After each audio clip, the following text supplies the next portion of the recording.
চলে আসলাম সকাল সকাল ছাদ বাগানে। ছাদ বাগান থেকে কচুর শাক তুলতেছি।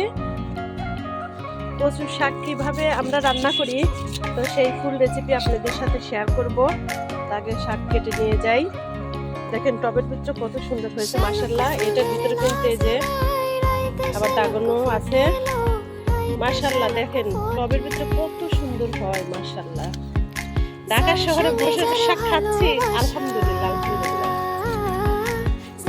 এই যে মাশাআল্লাহ দেখেন কতটা হয়েছে। দেখুন কটা কাঁচামরিচ তুলে নিয়ে যাও। টবের ভিতরে সুন্দর লাগাইছে, এগুলা খাওয়া যাচ্ছে মাশাআল্লাহ। কাঁচামরিচগুলো অনেক ঝাল। এই যে কতগুলো মরিচ তুললাম। দেখুন কচু শাকটা কিভাবে রান্না করি আপনাদের সাথে ফুল রেসিপিটা শেয়ার করব। এই সুন্দর করে শাকটা কেটে ধুয়ে পরে যে লবণ দিয়ে আগে সিদ্ধ করে নেব, পরে বাগার দেব। দেখুন ঢাকনা দিয়ে ঢেকে সিদ্ধ করে নেব। এই যে সুন্দর সিদ্ধ হয়ে গিয়েছে, এখন নামিয়ে বাগার দিয়ে নেব। এখানে নিয়ে নিয়েছি পেঁয়াজ, রসুন আর হচ্ছে কাঁচামরিচ। এখন দিয়ে দিচ্ছি পরিমাণ মতো তেল।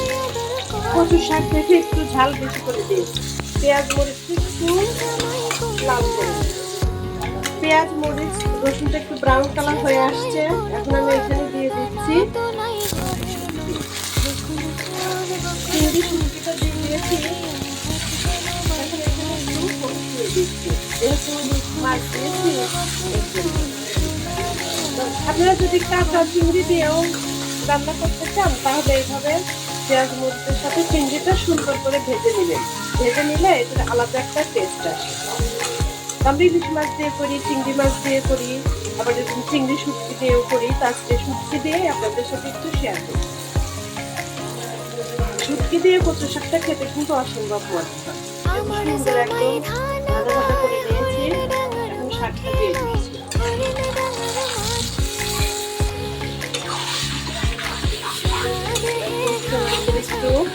চিংড়ির সাথে শাকটাকে ভেজে নেব। এখন এই শাকটার ভিতরে দিয়ে দিচ্ছি পিঠালি। পিঠালি অর্থ হচ্ছে চাউলের গুঁড়া। আতপ চাউলের গুঁড়াটা এরকম পানির সাথে গুলিয়ে দিয়ে দিলাম। আমরা কচু শাক রান্না করলে এই পিঠালিটা দিই, এটা দিয়ে খেতেও অসম্ভব মজা। তো যারা কখনো খান নাই এইভাবে কচু শাকটা রান্না করে খেয়ে দেখতে পারেন, আলহামদুলিল্লাহ অনেক টেস্ট পাবেন। একবার খেলে বারবার খেতে মন যাবে। এই যে দেখেন সুন্দর এই যে আঠাটা হয়ে আসে, এই যে সুন্দর হয়ে গিয়েছে। এখন নামিয়ে নেব। এই তো আমার কচু শাকের ফাইনাল লুক। তো আমার এই ভিডিওটা যদি ভালো লেগে থাকে তাহলে ভিডিওটা লাইক দিয়ে ভিডিওটা শেয়ার করে দিবেন। সবাই ভালো থাকবেন। আল্লাহ হাফেজ, আসসালামু আলাইকুম।